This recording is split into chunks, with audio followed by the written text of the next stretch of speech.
Oke, shalom saudara. Ya, tema ini adalah mendengar suara Tuhan. Tapi saya kasih judul khotbah ini adalah ketika Tuhan diam. Ya saudara, Tuhan pernah diam, saudara, selama hampir 400 tahun. Pada zaman dari perjanjian, transisi perjanjian lama ke perjanjian baru. Kalau saudara perhatikan dari Maleaki, saudara sampai pada kitab Yohanes. Sampai munculnya saudara Yohanes Pembaptis itu adalah pertama kali lagi Tuhan berbicara. Ya. Jadi sebelumnya 400 tahun itu masa kegelapan, masa keheningan saudara. Jadi itu masa di mana kalau Tuhan sudah berhenti berbicara, itu masa malapetaka yang begitu hebat di dalam pada saat generasi. Ya 400 tahun itu kalau saudara nanti teliti, tidak tahu usianya berapa. Kalau masing-masing waktu itu usianya 200 berarti 2 generasi. Ya, kalau 100 tahun berarti 4 generasi. Berarti ada orang-orang generasi yang dia nggak pernah tahu suara Tuhan itu seperti apa. Bayangkan, dia nggak pernah merasakan bagaimana dituntun Tuhan itu seperti apa. Dia nggak pernah tahu, saudara. Dan itu yang terjadi, ya, masa keheningan, masa kegelapan. Ketika Saul memberontak kepada Tuhan, itu juga Tuhan diam. Tuhan tidak berbicara apapun, saudara. Ya.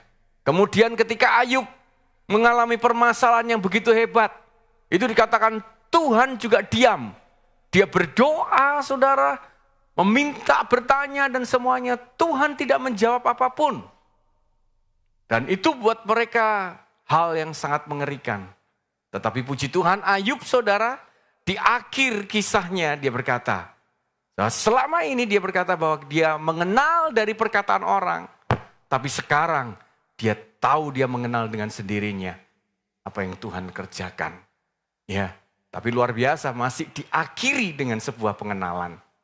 Ya, jadi kita lihat saudara, jadi kalau Tuhan selama ini diam, saudara, mungkin kita perlu cek ada beberapa hal yang terjadi di dalam kehidupan kita. Manusia itu saudara cenderung untuk mencari tuntunan, selalu begitu. Ya, dia kepingin saudara mencari kebenaran. Ya mulai dari zaman saudara yang namanya animisme, saudara dinamis, semua saudara, semua. Ya, mereka melihat pohon disembah, mereka butuh tuntunan, mereka mencari sebuah kebenaran, saudara, melalui filsafat dunia yang sampai hari ini masih dipercayai, apapun itu. Yang namanya kebenaran yang salah, saudara, masih tetap dipegang banyak orang. Karena mereka rindu bahwa langkah mereka itu nggak salah. Setiap mereka melangkah itu, mereka melangkah dalam sebuah kebenaran. Lewat nabi, nubuatan, lewat dukun, pengetahuan, saudara. Mereka cari semuanya itu. Termasuk dalam agama, saudara. Makanya saudara, Yesus itu disebut jalan, kebenaran, dan hidup. Dia jalan yang dicari selama ini. Dia adalah kebenaran yang orang lagi mencari berjuang untuk hidup benar lewat mana. Ya, dan dia adalah hidup.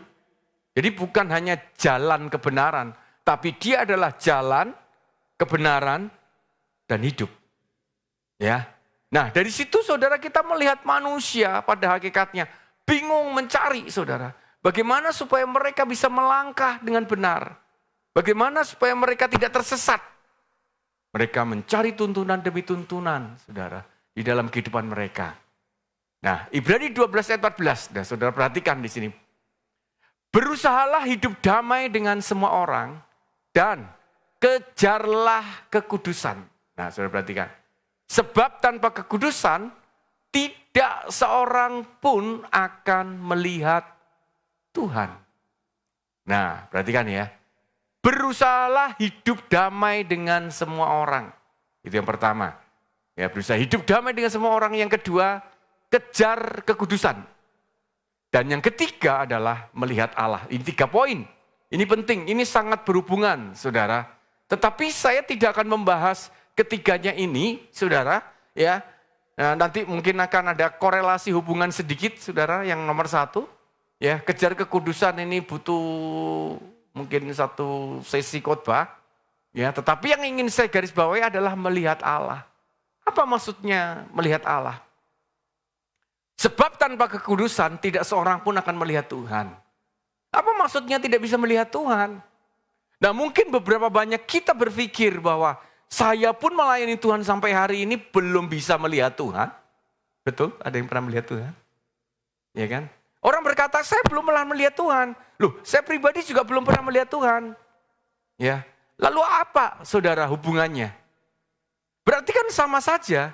Walaupun hidup saya nggak benar, saya tetap nggak bisa. Walaupun hidup saya benar, nggak benar, sama-sama nggak bisa melihat Tuhan.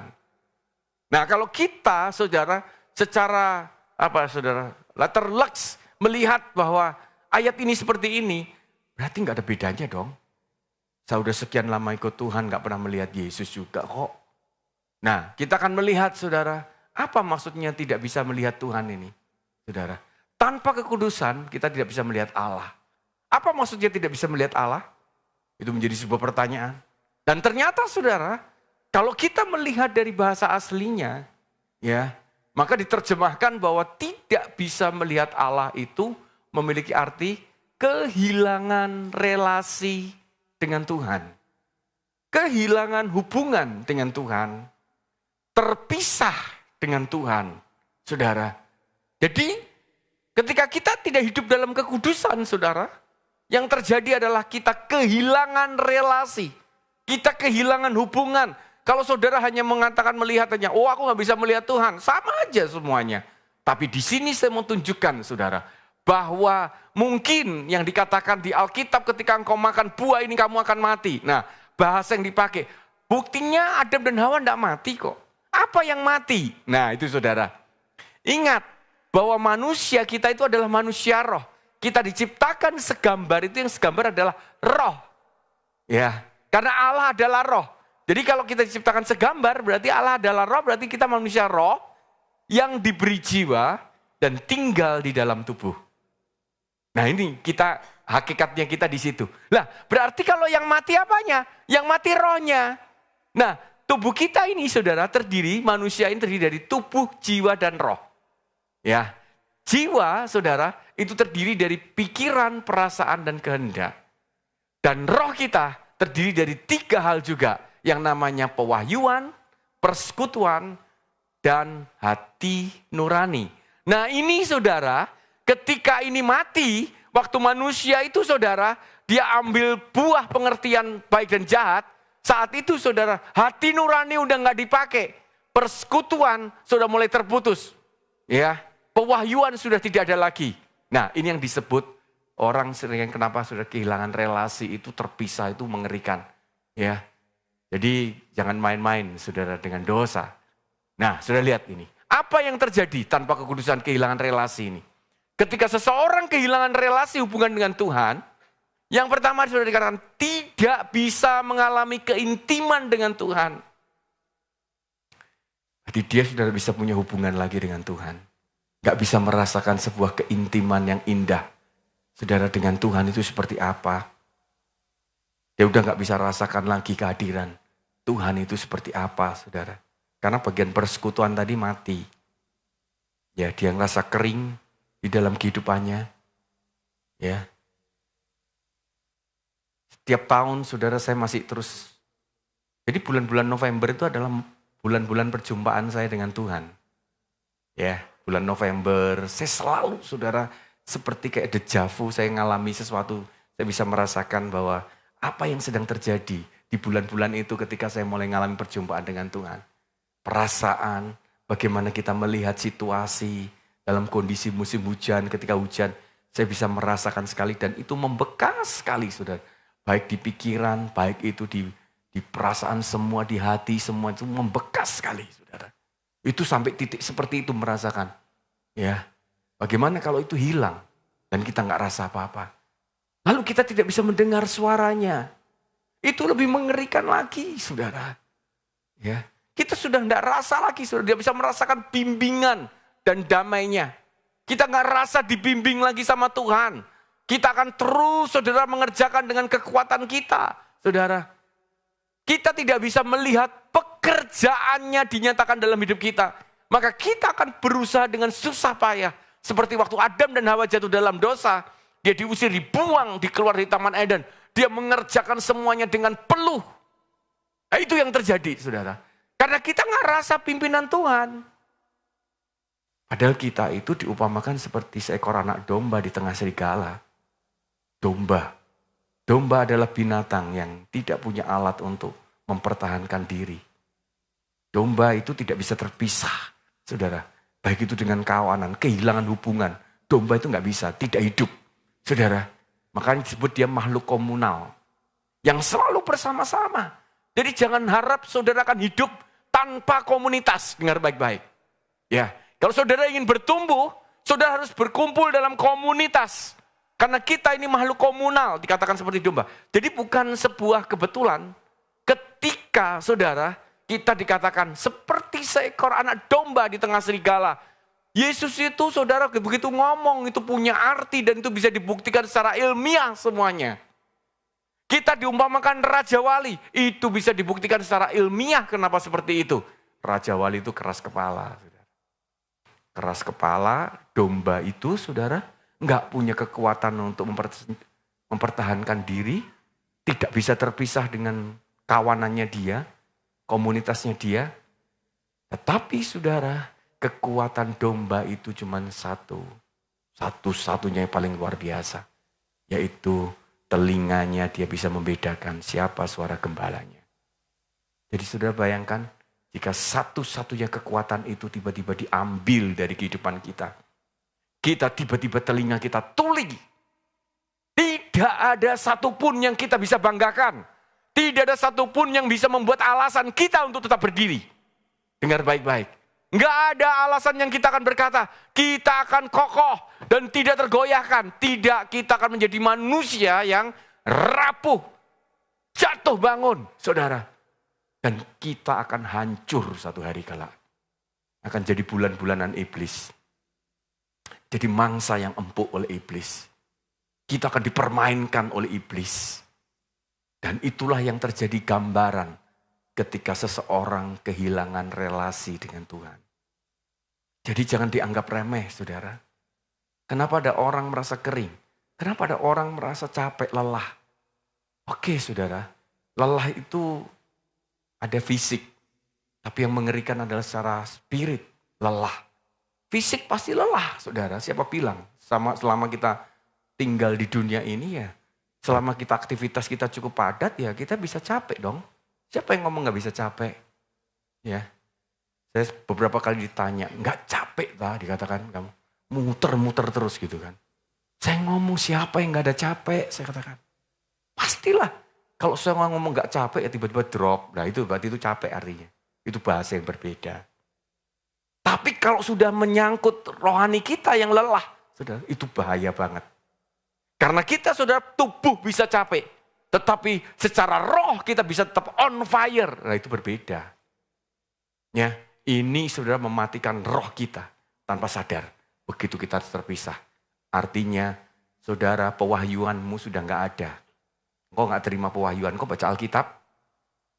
Tiap hari baca Alkitab, apalagi gak pernah baca Alkitab. Yang baca Alkitab, engkau gak ada menariknya firman Tuhan, saudara. Karena engkau tidak dapat pewahyuan. Padahal kalau engkau mendapatkan pewahyuan, saudara. Tiba-tiba engkau baca Alkitab, engkau menjadi bergairah. Seperti ada sesuatu yang baru yang muncul dalam kehidupan. Saya baca, saudara sering kali, saudara saya baca berulang kali. Tahun ini saya lewatkan misalkan perjanjian lama, perjanjian baru. Bisa saja tahun depan, baca di titik yang sama. Tiba-tiba pewahyuan muncul. Loh, kok hebat ya bisa begini. Selama ini saya baca ini saya gak pernah tahu. Nah itu saudara, pewahyuan berjalan. Persekutuan. Persekutuan itu kita merasakan hadirat Tuhan, saudara. Waktu engkau menyembah Tuhan, ketika engkau diam, ketika engkau sendiri, ketika engkau mungkin setir mobil sendiri, ketika engkau naik motor sendiri, lagi sendirian, engkau bisa rasakan kehadiran Tuhan. Itu berarti persekutuanmu hidup. Saudara, tiba-tiba Tuhan ingatkan sesuatu, dengan suasana sesuatu, saudara. Tiba-tiba Tuhan lawat saudara. Mungkin enggak? Sangat mungkin. Dan itu sering terjadi. Ya. Saudara yang naik motor, saudara bawa headset, saudara puter, nyanyi, tiba-tiba Tuhan lawat saudara. Rasakan, dia hadir bersama dengan saudara. Ketika engkau di rumah dengan sendirinya pagi hari bangun, engkau rasakan sesuatu yang begitu kuat dalam hidupmu. Ya, itu persekutuan. Tapi ketika engkau kehilangan relasi dengan Tuhan, itu semua akan mati. Termasuk hati nurani. Kita akan tumpul saat itu. Itu cukup mengerikan, saudara. Ya, jadi ini saya munculkan dulu, saudara. Kalau Tuhan sudah diam, bukan karena Tuhan tidak mau berbicara. Tapi kita yang sedang menutup segala sesuatu untuk Tuhan berbicara. Ketika mereka mendengar bunyi langkah Tuhan Allah yang berjalan-jalan dalam taman itu pada waktu hari sejuk. Bersembunyilah manusia dan istrinya itu terhadap Tuhan Allah di antara pohon-pohonan dalam taman. Tetapi Tuhan Allah memanggil manusia itu dan berfirman kepadanya, "Di manakah engkau?" Ini saudara, setelah manusia jatuh dalam dosa. Ya, Allah adalah kasih, sehingga hubungan atau persekutuan adalah inisiatif. Jadi saudara bisa bayangkan, sebelum mereka jatuh dalam dosa, Adam dan Hawa manusia dengan Tuhan punya hubungan yang intim. Mereka berjalan setiap pagi di taman, mereka berbincang-bincang. Mereka ngobrol satu dengan yang lain. Tetapi begitu manusia jatuh dalam dosa, terputuslah hubungan itu. Dan Tuhan bertanya, "Di manakah engkau?" Padahal Dia Maha Hadir. Padahal Dia Maha Tahu. Dia tahu di mana mereka bersembunyi. Makanya manusia kalau sudah jatuh dalam dosa, dia jadi bodoh. Dengar baik-baik. Dia tahu Tuhan Maha Hadir, Maha Tahu. Tetap dia akan bersembunyi. Dan yang mengejutkan, kok Tuhan bertanya, "Di manakah engkau?" Bukan karena dia nggak tahu. Tapi dia sedang mau mengatakan, sejak saat itu, hubunganku dengan engkau yang dulunya indah, itu sudah terputus. Makanya sejak itu saudara, Tuhan masih terus berbicara. Tidak berhenti. Hanya berhenti sampai 400 tahun itu berhenti. Tapi sebelumnya Tuhan berusaha berbicara lewat siapa? Nabi-nabinya. Saudara, lewat imam. Saudara, imam besar. Mereka mau ketemu dengan Tuhan. Tuhan menyampaikan sesuatu untuk disampaikan kepada rakyat Israel. Terus saudara, dan mereka gagal. Dia pakai suku Lewi. Nah, suku Lewi ini bukan suku pilihan. Dengar baik-baik saudara. Suku Lewi ini karena waktu Musa 40 hari saudara di atas gunung. Nggak turun-turun. Lalu bangsa Israel membuat patung lembu emas. Dan satu-satunya yang tidak mengikuti mereka adalah suku Levi. Makanya suku Levi dikatakan siapa yang merasa di pihak Tuhan. Mereka angkat pedang untuk dibunuh semuanya. Dan suku Levi lah yang bergerak bersama dengan Tuhan. Dia bunuh semuanya saudara. Mereka yang mengangkat yang membuat patung lembu emas. Maka disitulah Tuhan mengkhususkan suku Lewi. Menjadi suku yang mereka dikhususkan untuk Tuhan. Itu gara-gara itu. Bukan karena Tuhan memilih suku Lewi dari awal, bukan. Karena mereka berpihak kepada Tuhan sejak dari awal. Ya. Sehingga saudara dengan segala daya upaya semuanya akhirnya Allah memberikan anaknya yang tunggal yaitu Yesus. Itu satu-satunya jalan untuk mempertemukan kembali antara manusia dengan Tuhan. Hubungan yang sudah rusak dipulihkan. Dosa memisahkan kita dengan Allah. Dan Yesus datang menebus dosa itu. Sehingga hubungan itu terjalin. Jadi kematian Yesus itu bukan hanya sekedar menebus dosa. Ya, tetapi kematian Yesus itu membawa kita berjumpa kembali dengan Allah. Doa, bersekutu, menuntun manusia adalah kerinduan dari Tuhan. Itu adalah inisiatif dari Tuhan. Jadi kalau saudara berkata, saya rindu sekali ketemu sama Tuhan. Tuhan lebih rindu ketemu dengan saudara. Saya ingin sekali dituntun Tuhan. Tuhan lebih rindu menuntun saudara. Tapi kenapa saya tidak mengalami semuanya itu? Ya, karena mungkin dosamu. Karena engkau menutup semuanya. Atau mungkin kita nggak pernah ngerti bagaimana Tuhan berbicara menuntun kehidupan kita. Mungkin itu menjadi sebuah alasan yang paling masuk akal. Ibrani 1 ayat 1 katakan gini. Setelah pada zaman dahulu Allah berulang kali dalam berbagai cara berbicara kepada nenek moyang kita dengan perantaraan nabi-nabi. Jadi sejak dahulu Tuhan itu kepingin terus berbicara kepada manusia. Melalui apa, saudara? Berbagai macam cara. Nah, saya mau tunjukkan, saudara. Jadi saudara jangan dipatok.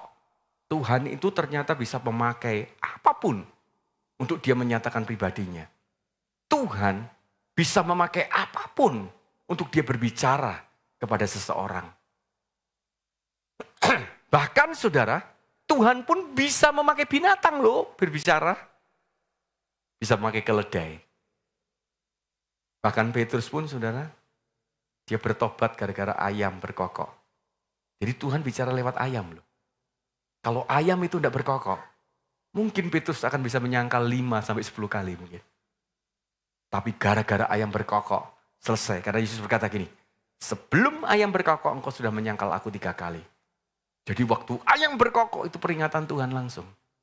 Dia berkata, oh betul 3 kali. Lalu menangislah Petrus dan dia bertobat. Dia tidak menyangka bahwa dia persis sama yang Yesus katakan. Lewat mimpi, saudara, Tuhan juga bisa berbicara kepada kita. Hati-hati jangan remehkan mimpi. Tapi kalau saudara suka mimpi yang aneh-aneh, itu belum tentu dari Tuhan maksudnya gitu. Itu bunga tidur bisa saja. Saudara yang mikirin terus, lalu tiba-tiba muncul, itu belum tentu dari Tuhan. Saudara tahu, itu kalau dari Tuhan itu akan menggelisahkan hati kita. Dan biasanya Tuhan akan berbicara kepada kita. Lewat nubuat. Banyak orang saudara kejar nabi nubuatan. Pengen tahu. Ya nggak salah sih. Tapi kalau lama-lama saudara menjadikan para nabi itu Tuhan, itu sudah salah. Jadi berhala itu. Padahal Tuhan ingin berbicara secara pribadi kepada kita. Melalui penglihatan, saudara. Bisa apapun terjadi. Tapi nanti kita akan lihat definisi yang penglihatan itu seperti apa.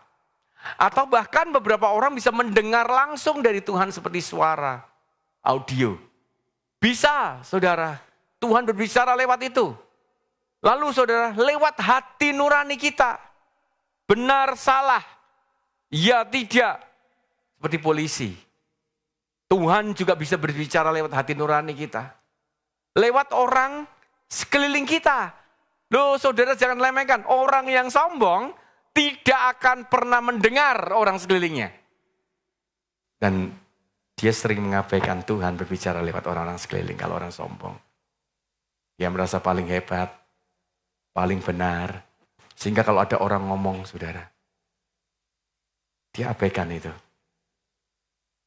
Ya, Tuhan itu bahkan bisa bicara loh, saudara, dengan orang yang gak percaya loh, saudara. Loh, saudara jangan. Tuhan tuh demi mau berbicara kepada kita tuh bisa pakai segala cara. Saudara, segala cara. Saya percaya setiap kejadian yang ada, saudara, itu Tuhan berbicara. Saya itu, kalau saya punya mobil, saudara, saya rawat dengan sungguh-sungguh. Ya, beberapa orang yang tahu, saudara, saya rawat sungguh-sungguh. Bahkan mobil saya dengan usia sudah 5 tahun lebih itu, beberapa orang tak pikir dia masih baru. Dulu tidak bercacat, saudara. Sekarang sudah penuh noda, saudara. Dan itu aneh-aneh kejadian, saudara. Sampai saya tuh mikir, saya tuh mau marah. Tapi yang membuat itu tuh saya sendiri akhirnya, saudara. Ya berbeda ya kalau mungkin Fanny gak pernah pakai atau Aileen yang pakai gitu. Ya enggak, saya sendiri. Dan itu terjadi dalam waktu 1 tahun terakhir ini. 3 kali saya nyerempet dan nobrok, saudara. Saudara, saya sampai bayangkan 5 tahun. Perfect, saudara. Perfect mobil saya. Sampai akhirnya ternoda tanpa tahu. Saya nggak nyenggol gak apapun, tiba-tiba pesok kiri kanan. Ya saya nggak mungkin cari minta CCTV siapa yang nyenggol mobil saya, nggak tahu. Akhirnya yang terakhir sudah 3 kali. Yang depan nabrak ke belakang, belakang sana nabrak tong sampah. Terakhir saudara saya pelayanan baru minggu lalu. Ya, karena saya diberi tempat, orangnya itu udah mau lurus, saya tuh ke kiri. Lah karena ke kiri kan saya lihat kiri saudara. Lah dia berhenti tiba-tiba saudara.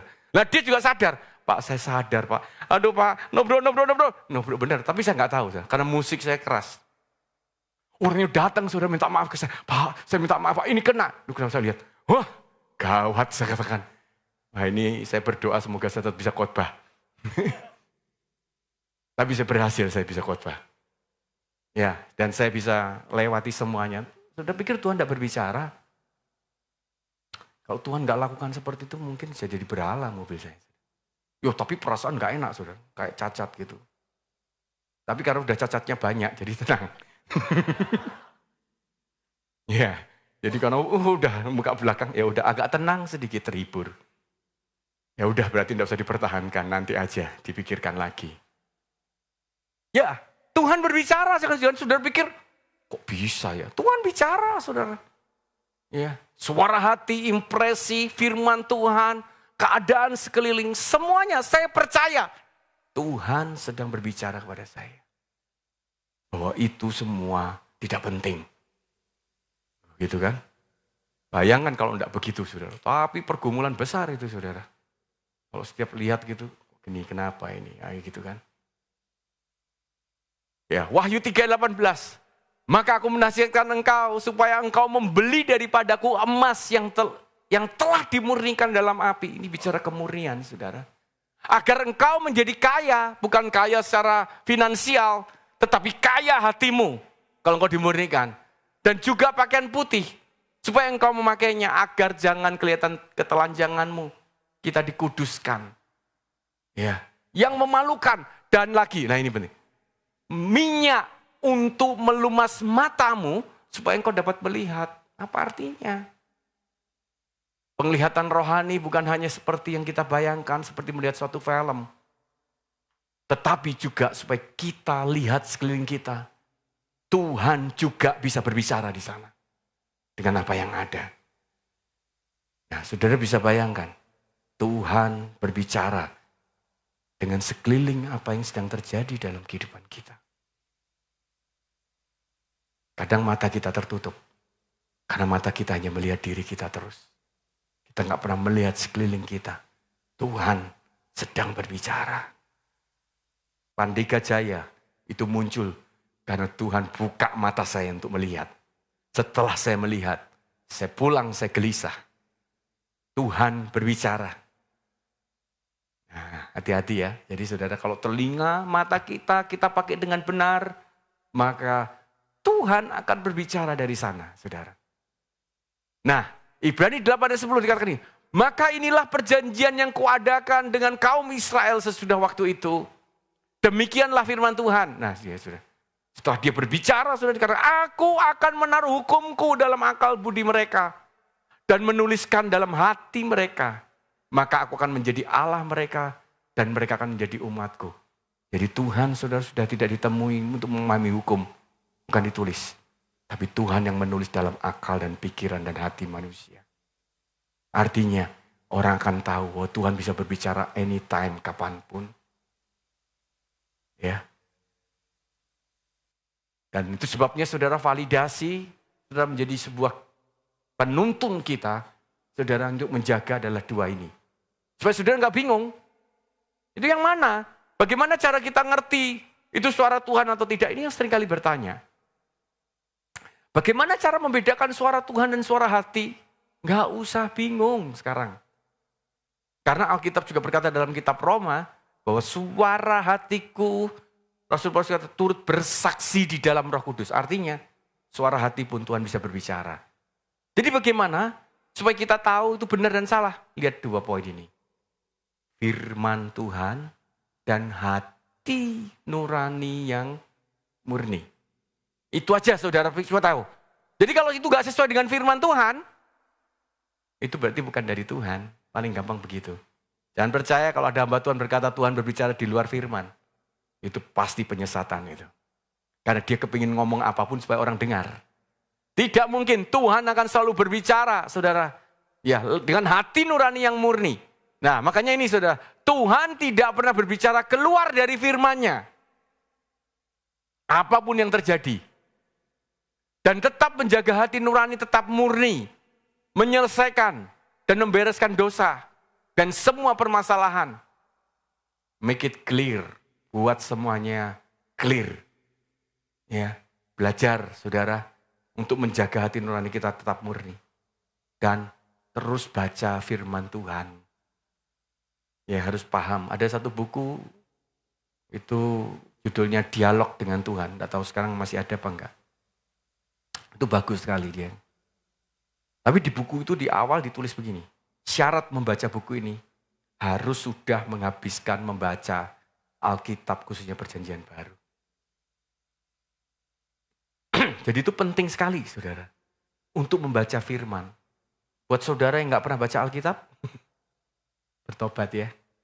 Saya mau tanya siapa yang baca setiap hari yang kata? Tinggi. Kalau ini bangga aja gak apa-apa saudara. Ini bukan sombong saudara biar dilihat orang lain banyak gak apa-apa. Yang baca setiap hari angkat tangan tinggi. Yang tidak setiap hari. Sudah angkat tangan di bawah aja. Ya. Sudah bertobat aja. Ya. Baca aja gak cukup loh saudara. Padahal gak pernah baca lebih parah. Baca itu mesti direnungkan dan baru dilakukan. Membaca itu akan menjadi guidance kita. Referensi kita. Ketika kita berbicara kita gak bingung lagi. Ini dari Tuhan atau bukan. Ya. Saya masih baca loh saudara setiap hari. Saya masih baca perjanjian lama, perjanjian baru, balik lagi perjanjian lama. Perjanjian baru, balik muter terus, saya gak tahu muter berapa kali. Saya baca. Setiap hari saudara. Satu pasal, saya harus baca, saya disiplin satu pasal. Ada yang ngomong, saya semangat, saya mau baca 10 pasal. Baca seminggu, setelah itu setahun tidak baca, sama aja. Ya lebih baik sudah setiap hari bacanya. Saya mau 3 pasal, ya bagus, gak apa-apa. Yang penting setiap hari. Jangan 1 bulan kemudian lalu gak pernah baca lagi. Oh, kalau saya udah baca 3 pasal, udah 5 tahun. Oh keren saudara, lanjutkan. Tapi yang paling penting saudara harus baca firman. Tapi jangan berhenti di situ. Renungkan dan lakukan. Oke? Nah, ini saudara, peka terhadap suara Tuhan itu bukan seperti nabi yang sering bernubuat atau dapat penglihatan. Tetapi orang yang percaya, peka itu gini saudara. Orang yang percaya bahwa setiap saat Tuhan dapat berbicara melalui berbagai macam cara dalam kehidupan kita sehari-hari. Jadi orang yang peka itu bukan orang saudara yang sekedar doa dapat sesuatu, menyampaikan sesuatu. Bukan. Tapi orang yang peka terhadap Tuhan itu percaya begini. Dalam segala situasi keadaan Tuhan bisa bicara. Tidur pun Tuhan bisa bicara lewat mimpi. Saudara bergaul dengan temanmu, Tuhan bisa bicara lewat temanmu. Engkau beribadah, Tuhan bisa bicara lewat pujian. Tuhan bisa bicara lewat firman-Nya. Engkau berkomunitas, Tuhan bisa bicara lewat sharing-Nya. Tuhan bisa bicara lewat impresimu. Tuhan bisa bicara lewat apapun artinya. Orang yang peka terhadap suara Tuhan, dia selalu waspada. Jangan-jangan Tuhan sedang berbicara kepada kita. Dan kalau kita tahu, dan Tuhan berbicara itu bukan dengan sebuah kalimat atau kata. Bisa aja lewat situasi keadaan dan tiba-tiba hatimu mengkonfirmasi bahwa lebih baik jangan lakukan. Selesai kita berhenti. Ada banyak saudara. Saudara mau bekerja sama dalam hal bisnis. Kalau engkau tidak di bawah tuntunan Tuhan. Engkau akan terperosok dalam kehidupanmu semua. Engkau akan mengalami kegagalan demi kegagalan. Tapi kalau engkau bersama dengan Tuhan. Ketika Tuhan ngomong katakan no. Stop, berhenti, jangan lakukan.